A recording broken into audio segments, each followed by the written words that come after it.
All right, so we are back. Today's date is Tuesday, December 10th, 2019.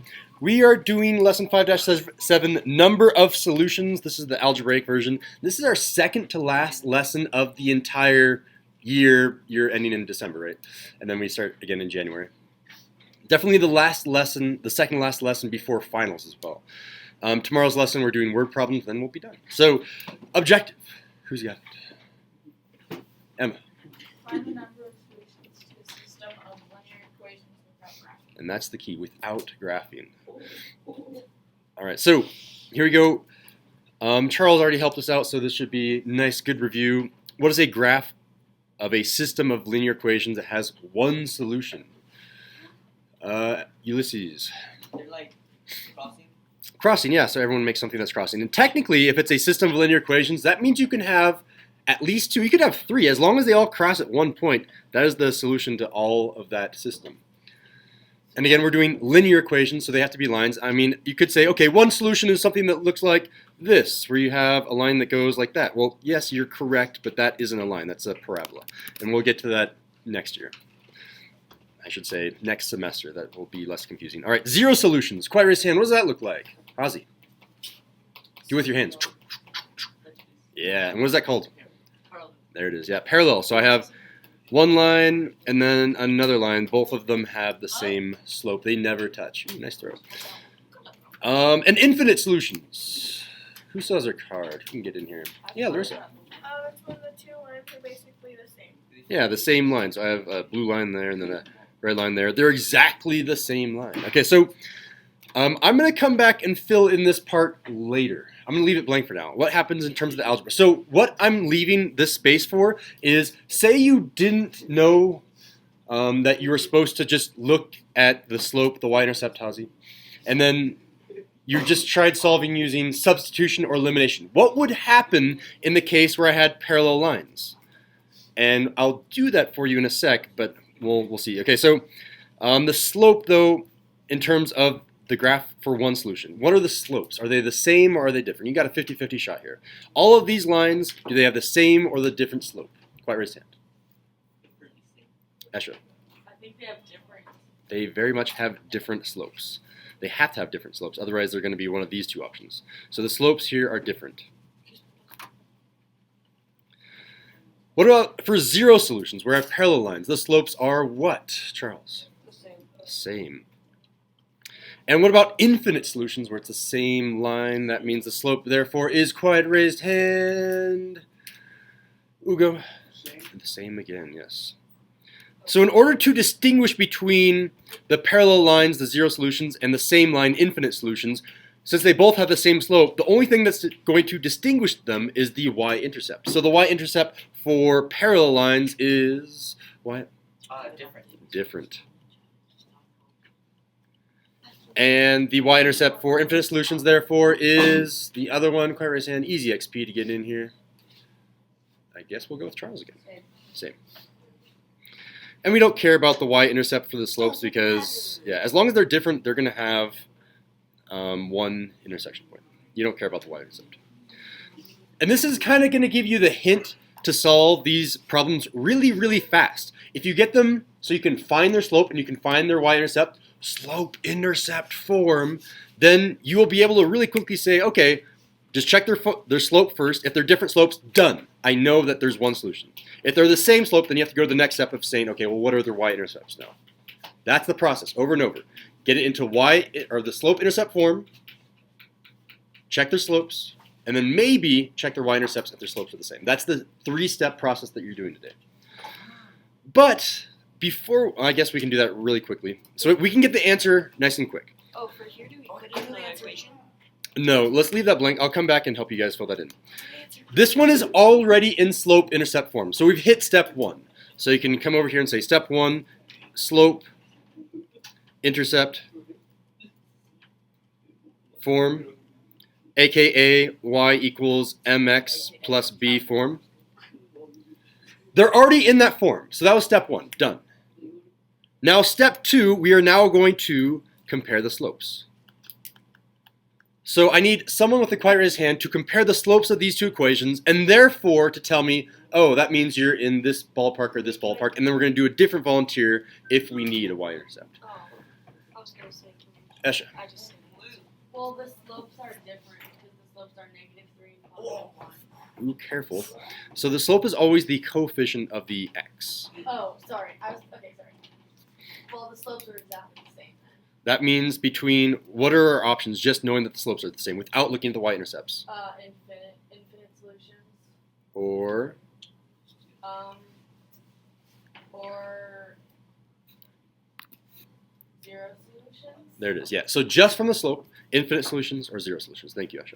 So now we have to compare the y-intercepts. A quiet raised hand. The y-intercepts are blank, and therefore we know that this is what? I think, Jade, do you have your card? Yeah. Yeah, Jade. They are different, and therefore the answer is 0. There it is, yep. So let's go ahead and write down our notes. Same slope, which implies it could be 0 solutions or infinite solutions. I'm just going to abbreviate solutions and write SOL. So therefore, we had to check their y-intercepts if it was the same slope. So we checked the y-intercept. The y-intercepts were different, and that implies that it's parallel lines, and therefore we have 0 solutions. And we can box that, 0 solutions. And you might be thinking, okay, Mr. Sindel, I got it, I'm ready to go. You could probably now do all example 2, 3, and 4 kind of quickly, as long as you can get into slope-intercept form. But I'm going to pause, because what happens if it just said, solve this? Because you will get those questions on the test where it just says, solve this, and you don't know if it's going to give you 0 or infinite solutions. So let's pretend that we're going to solve.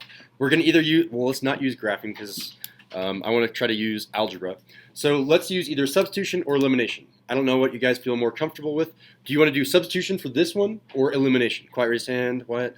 Substitution. Substitution. How are we going to do that? You have to like plug in 0 for one of the variables. Oh, yeah. So that would be if you're graphing standard form. Substitution means that if this y says that y is 3/2 x minus 3, this y must also be what? 3/2 x minus 3. There it is. So let's go ahead and substitute this 3/2 x minus 3 into this y down here. So the way that I write that is I say I'm circling this guy. That's being plugged into that y. So I'm going to rewrite my equation now. This is now 3/2 x minus 3 on the left-hand side, because I substituted that in. And the right-hand side is still the same. The right-hand side is still this 3/2 x plus 1. But like, if we were on the test and we seen a problem like this, how would we know the difference of not like doing this or doing what y thought at first? Yeah. Like, is that just us have to notice that? That'd be. Like, Can you What? only use the 0 thing for a standard form? So if we were trying to graph in standard form, we'd use 0. Esha, help me out.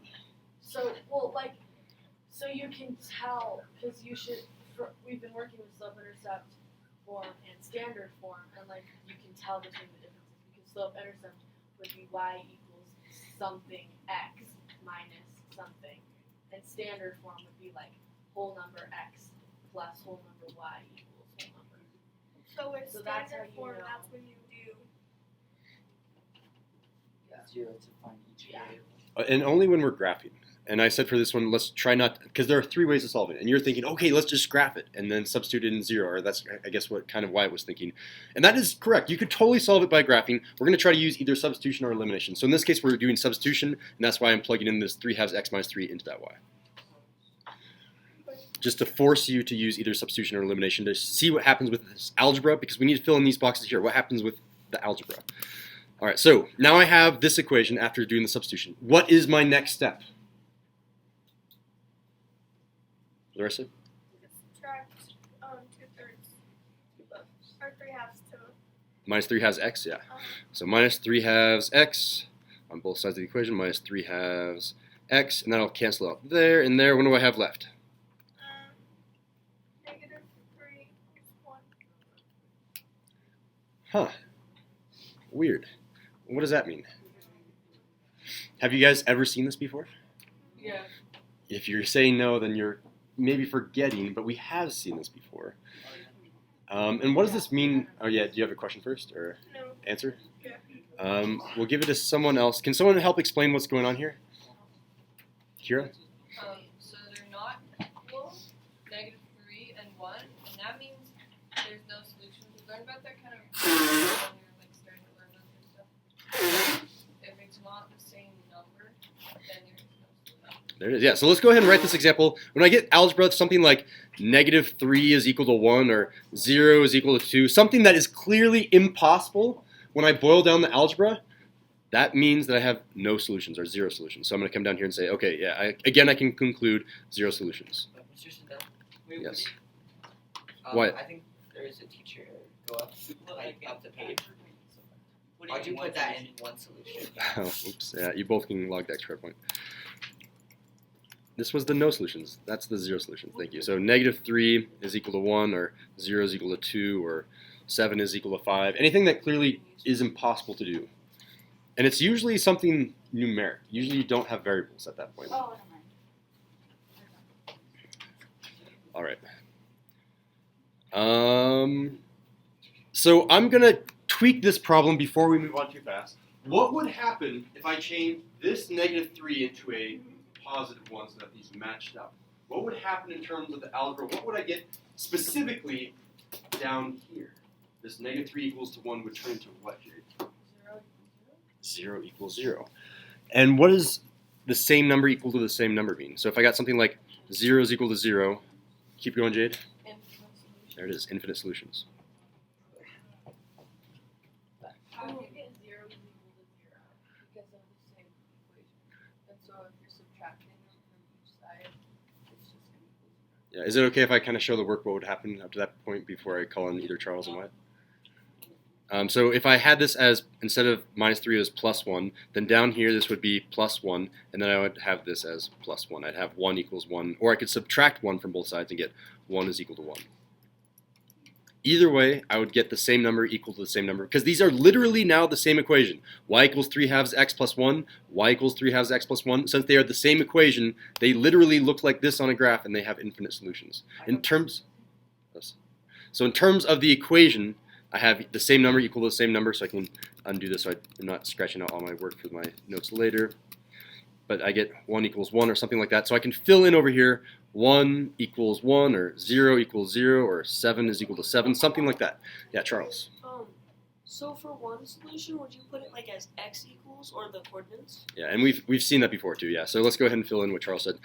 Something like x is equal to 7 or y is equal to 9 or x is, or maybe a coordinate pair, like 7, 9. Mr. Sindel, Yeah. I've also figured out a way to find slope in an easier method. Okay. You see how if you look at these, if you look at the graph, this one bears the same equation. This one bears the same equation and has the same slope. This one has the same slope but not the same equation, and this one has a different slope and a different equation altogether. Yeah, and that's a nice little shortcut. Yeah, thank you, Evan. All right, so what I want you guys to do is to just kind of use our shortcut now of only using like step 1, 2, and 3. I guess I can write down step 3 as well. 3 is optional. I only do it when I have the same slope, but then you need to check the y-intercept. So those are your 3 steps. That's your procedure. Let's go ahead and apply that procedure to example number. I'm going to wait for example number. Okay, let's do example number 2. Okay, I wanted to do a kind of harder one, but we'll get there. All right, so for example number 2, I'll give you guys like 20 seconds to think about that problem, and then we'll come back. All right, so we're back. Quiet raised hand. Walk us through this problem. Let's go with Kira. There's a different slope and a different y-intercept, and the only option that is for different slope is one solution. So it doesn't really matter about the y-intercept. Nice, yeah, and I like how you said that. The y-intercept doesn't really matter, yeah, because we have a different slope. So what is your conclusion? How many answers are there? How many solutions? One solution. There it is, one solution. But there's 2. All right, thank you, Kira. Any questions on example number 2? All right, let's move on to you want to do number 3 already? Okay, let's do example 3 together. So now we have to do step 1. I have been doing step 1, which is to turn it into a slope-intercept form. Let's actually do that now. So right now I have 3y on the left-hand side. I need to make sure that this is just y. So what am I doing to both sides? We'll go Charles and give the next one to Wyatt. Okay. You would divide the whole bottom equation by 3. Yep, so every single term here, divide by 3. Divide by 3. Divide by 3. And our new equation, therefore, Charles, is Y equals 12x plus 4. Ooh, careful there. 12 divided by 3. 12 divided by 3 is 4. There it is. 4x plus 1. Okay. I think you might have accidentally said 12. I think you knew that you were saying 4, though. There it is. Okay, and Wyatt, can you draw some conclusions about this? Yes. I would say that it's infinite solutions because it has the same slope and the same y-intercept after dividing by 3. So I would say that this problem has infinite solutions. Yep, same slope and same y-intercept. I mean, literally, you can just say it's the same equation. Y equals 4x plus 1, y equals 4x plus 1, and that's why you have infinite solutions. It's the same line. You can always think of it graphically again. It's the same line. So I'm going to come down here and say, yes, that implies, as Wyatt said, infinite solutions. So,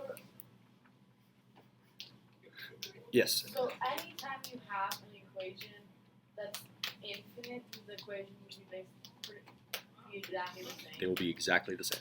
Yep. All right, now we have to do a much harder example where they're not even close to y-intercept form, or slope-intercept form. They're not in that y equals mx plus b form. You can write that off to the side as well. You're trying to get it into y equals mx plus b form. They are not in that. They're both in standard form. Question, Charles. What's the glowing barrier around it? This curly parentheses over here? No, the glowing barrier. Around the paper. Oh, that's me saying that I'm recording right now.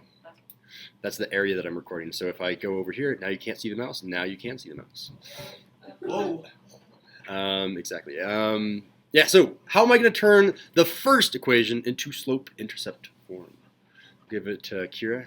Okay. I think what you should do is subtract 20 from everything. Yep, so what's going to be left on the left-hand side? So you're gonna have negative 4y equals 12 minus 20, negative 8. 12 minus 20 x. There it is. Okay, perfect. And the last step there, Kira. And then you divide everything by negative 4. Divide everything by negative 4.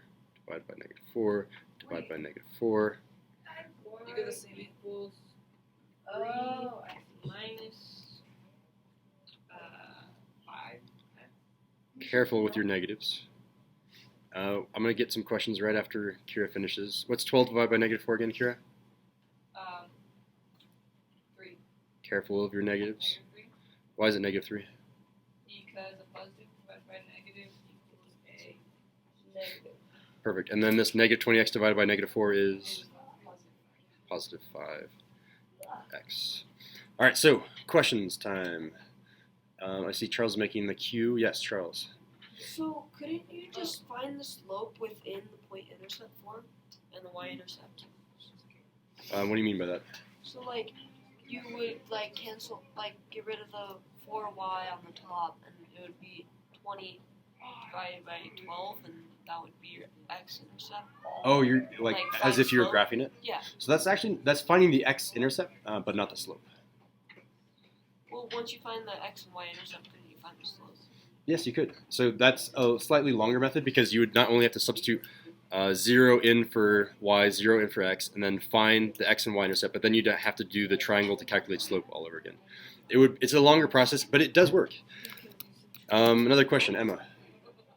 Why don't you divide by 12 next to 20 change first instead of 4y?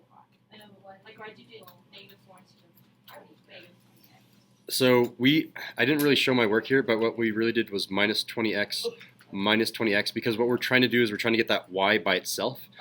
So right now the 20x is still on the left, so we're getting that to move on to the right, and therefore I just have the y term on the left, just like I have over here in slope-intercept form. But what did you do with the Hold on, 12 quiet, minus raised hand. 20? We're gonna go with Wyatt, and then we can come back and get your question in a sec, Larissa. Wyatt. Can I finish the equation? Oh no, sorry, we're still doing with questions. Is it a question, Larissa? Yeah, like what did you do when you did 12 minus 20? Where did that go? So 12 minus 20x, and I just wrote it out here. 12 minus 20x, out to the left, or out to the right. Yeah, good question, good question. All right, Wyatt, let's do the next one. Okay. So to do the next one, I would first subtract 5x All right, so from each side. And then your new equation, I'm just going to write it out a different way than some other people would. I would do negative y equals negative 5x plus 2.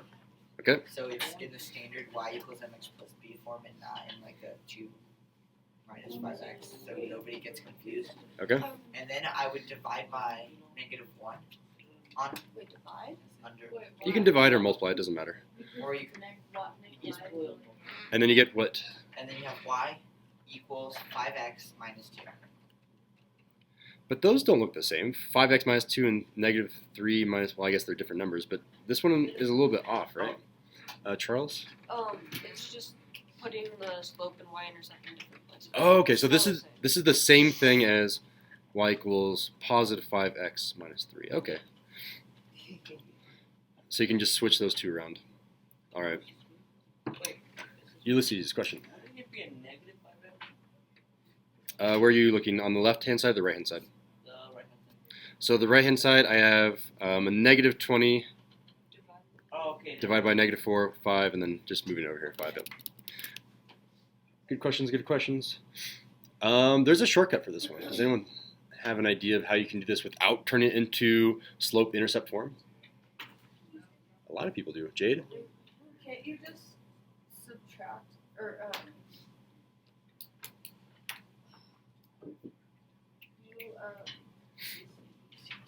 divide the top one by the top equation by 4, and then it'll give you something. Yeah, so let's check it out. So if I look at that top equation, let's divide every single term here by 4. 20x divided by 4, everyone's going to shout out 5x. Negative 4y divided by 4 is Negative y. negative y. And 12 divided by 4 is? 3. Compare this equation to this equation. Everything on the left, the thing that makes the slope, the x's and the y's, are the same. They're not the same equation, though, because the number on the right is different. So just judging off of that, you can say, oh, they probably have the same slope because the x's and the y's are on the left. But they have a different y-intercept, so you can already make the conclusion. So, Question, Charles.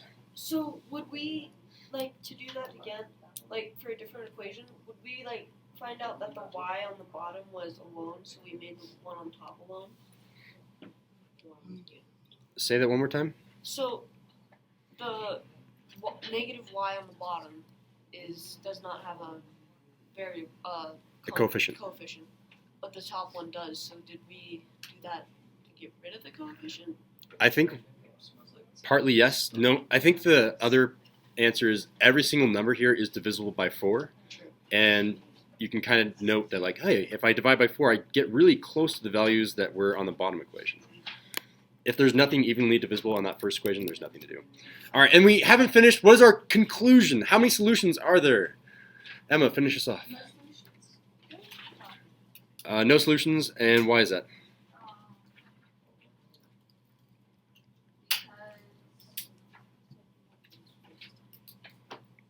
Talk about slopes and y-intercepts. So here are the slopes, because same slopes and, be careful here, the y-intercepts are negative 2 and negative 3.